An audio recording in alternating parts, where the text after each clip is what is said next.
Yun o, kumusta po kayong lahat, bayan kong liyag. At ito, ipagpatuloy natin yung naputol kagabi. Na tuloy natin. Pero itong ano kasi, bago ko ipagpatuloy, kasi yung question dito sa part na to. Tsaka ano, hindi ko na mahanap yung video na nire-reactan ko. Kaya binalikan ko na lang tong dulon-dulo ng video na inano ko kagabi. Hindi ko na mahanap eh. Binura ata ng SMNI eh.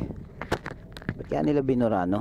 Pero yun, sige, tuloy na lang natin tong last part. At siguro puputulin ko na rin dito kasi sobrang haba ng video na to. At nung hinahanap ko eh, pambihira, 1 oras pa pala yung iba nito. Yung sa SMNI na kinopyahan ko kagabi, 20 minutes lang. Pero mahaba pa rin yun. Tsaka napakahaba pala nito. Pero gagawin ko pa, subukan ko magagawan ko pa rin siya ng reaction. Siguro pipili na lang ako ng mga parts doon na ano, mabibigyan ko ng ano, reaction. So going back, ayan, doon ako naputol kasi hindi pa ako tapos doon sa ano, sa talagang main topic nitong vlog na to, which is yung tungkol kay former speaker Martin Romualdez na di umano ay magiging state witness sa ano, sa issue ng flood control, which is para sa akin, no, disclaimer, sarili ko lang tong opinion, walang kahit sinong nag-udyok or kahit ano man. Basta ito isa lang mga concerned citizen na hindi na makatiis dahil sa hindi ko na matiis yung nangyayari sa Pilipinas. Actually guys, ano ko lang sa inyo. Ako nga pala yung dating pusong Pinoy na for some reason I needed to delete the channel na ginawa ko, which is the Pusong Pinoy. I really appreciate those people na nag-subscribe, which is almost 300 subscribers na gain nung channel na yon. Maraming salamat sa inyo, na-appreciate ko kayo. Sana mag-subscribe kayo ulit, kayo ng mga dating subscriber ng Pusong Pinoy. Ako ulit, ito, nagbabalik. Mas agresibo, mas galit, at desidido na ako ngayon, this time. Hindi na ako titigil. Sisiguraduhin ko ngayon na tuloy-tuloy na tong channel na to kasi hindi ko talaga matiis na isa sa mga mahal ko sa buhay sa mga kamag-anak ko naililigaw ng mga hinayupak na fake news peddlers or even mainstream media na nagpapakalat ng kung ano-anong issue na hindi naman talaga dapat ganun, no? So sige, tama na tong intro.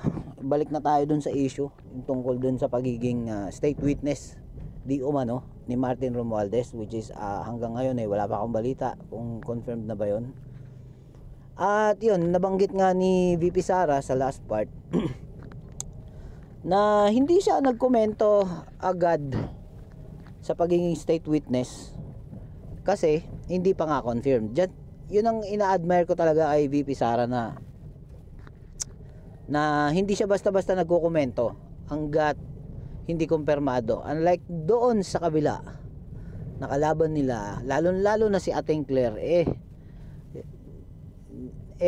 chismis pa lang yung naririnig kung ano-ano na yung sobrang defensive.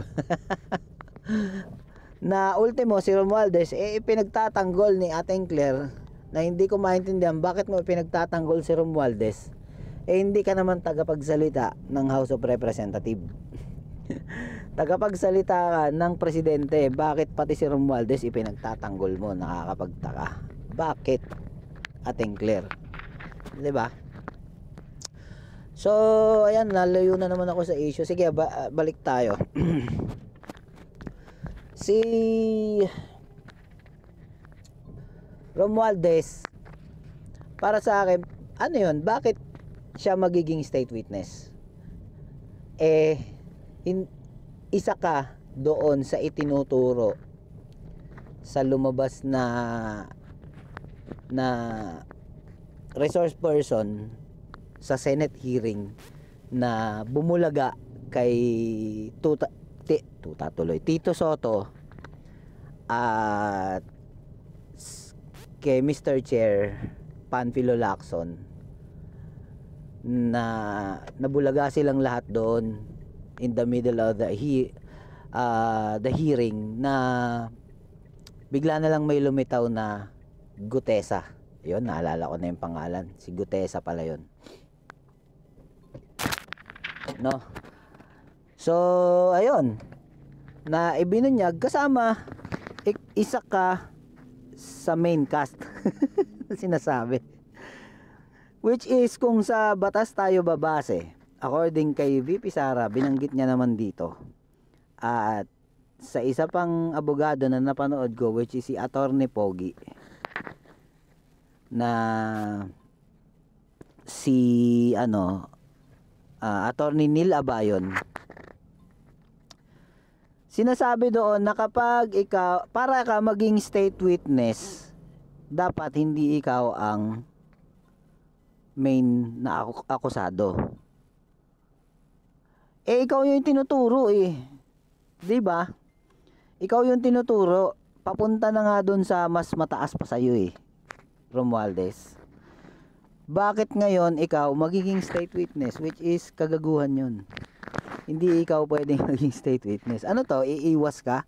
Paano to? Para sa akin, ano to? Para makaiwas ka sa sa asunto, Romualdez? Hindi pwede. Ikaw para hindi ikaw ang managot, hindi pwede kasi unless gagawin nyo, babaliin nyo yung batas or ibebend nyo yung law. Kagaya ng sinasabi ni Senator Rapi Tulfo, Kengkoy. Kengkoy, ang pinaka-Kengkoy sa Senado na nakita ko. Rapi Tulfo, Erwin Erich Sylvester Tulfo. 'Di ba? Hindi ka pwede Martin Romualdez, kung sakali man na magiging state witness ka, hindi pwede, hindi ka magiging qualified unless i-bend nyo yung batas, hindi ka magiging state witness. Tsaka kapag nag-state witness ka, sino ituturo mo? Si Bongbong? Imposible yun, hindi mo rin ituturo si Bongbong. Ano nga naman ituro mo? Pababa. Sino ididiin nyo ididiin nyo si anong pangalan ng best friend mo? Si Saldico. Alam nga naman si Saldico. Hindi pwede. Magiging balinto na siya. Sa inyo nga papunta yung investigasyon na kung hindi pa na ipinagtataka naming lahat kung bakit na-suspend yung hearing ng Senado. Bakit na-suspend? Yung palang tanong na yun. Bakit na-suspend? Second question, kailan babalik? At third question, bakit ngayon kayo na yung naghihiring sa ICI? Tapos, bakit closed door ang hearing nyo? Na ayaw nyong ipapanood sa taong bayan. Which is hindi rin dapat. 'Di ba? Meron kaming karapatan. Ayon sa konstitusyon, may karapatan kami. Sinabi to ni Attorney Rowena Guanzon. 'Di ba? May constitutional rights kami na makita kung ano ang nangyayari diyan, na wag nyo itago sa amin. Meron kaming karapatan na mapanood lahat 'yan. Hindi nyo pwedeng itago. 'Di ba? So dapat ituloy nyo 'yon. Ituloy nyo 'yon. Tsaka kayo diyan na nasa Senado, kayo na lang ang may nakikita ko na mayroong kredibilidad. Kasi yung House, wala na akong diyan. Wala na akong tiwala sa House. Sorry to say, pero wala na akong tiwala sa House. Tsaka dun sa obvious man. Yung obvious man, obvious na obvious naman. 'Di ba? mapagkakatiwalaan pa ba yun? Sa akin wala na akong tiwala. Ayoko, hindi na ako nagniniwala. So kayo naman dyan sa Senado, kayo na lang yung natitirang pinagkakatiwalaan ng taong bayan.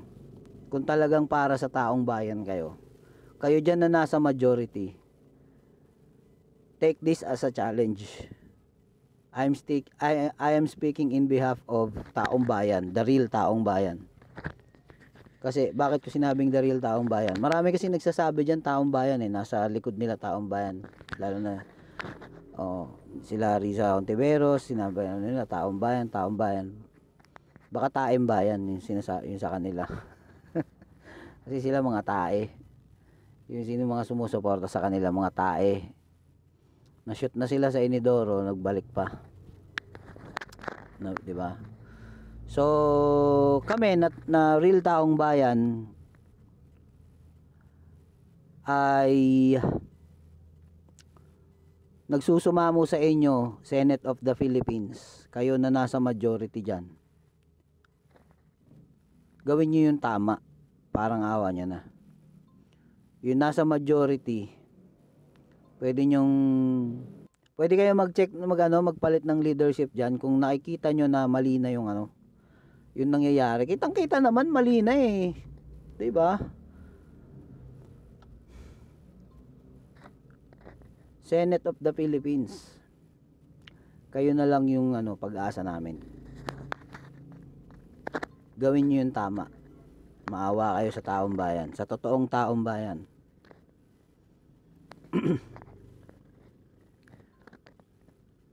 Huwag nyo hayaan na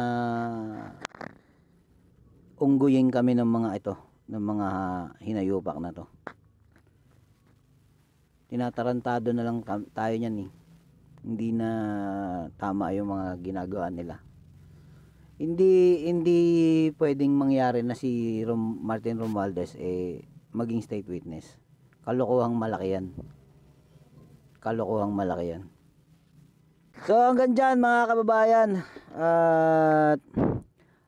Again, I am inviting you to like, comment, subscribe dito sa channel ko, Bayan Kong Liyag, the former Pusong Pinoy. Sana samahan nyo ako sa journey na to. Magsasalita tayo para sa bayan. Sige po, hanggang dyan muna, Bayan Kong Liyag. Maraming salamat. Mahalin natin ang Pilipinas kahit nahihirapan na tayo lahat.